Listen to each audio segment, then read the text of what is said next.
Hello friends, जय Jagannath समस्तଙ୍କୁ good morning. Actually मते थंडा हो टिके तो मोर वॉइस केमती शुणा मते जाना नहीं। मु सकाळु उठिची भी डेरी रे तो मते बहुत जोर से थंडा हो तो से आपण मैंने जानी पड़े मते थंडा हो बोलिकी। आज सारंकर एक्चुअली सार छुट्टी थिला सारंकर तो से घरे अच्छी तो से तांकर सकाळ मार्केटिंग करिकी आसी सारे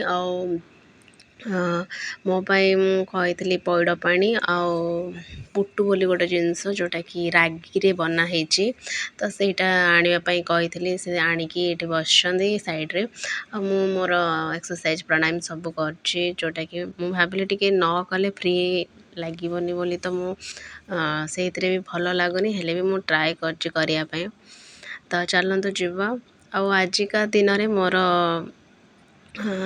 हाथर आ गोड़र थिला माने एक्सरसाइज सब मु मिक्स करिकी करूथली एक्चुअली जेहेतु मते टिके रिलैक्स लागिले मु टिके बेटर फील करेबी आज दिनटा। तो आपण मानको देखौची कि एटा होची मु पिउथली जीरा और दालचीनी रो पानी जोटा कि वार्म अच्छी जोटा मते टिके बेटर फील करेइबो।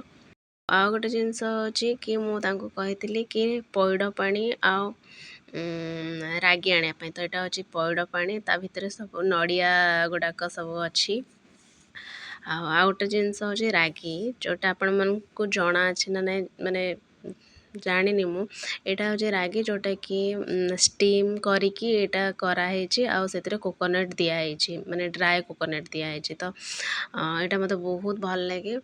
गोटे माने हेल्दी रेसिपी गोटे मुझे देवी यार। चलतु जय जगन्नाथ।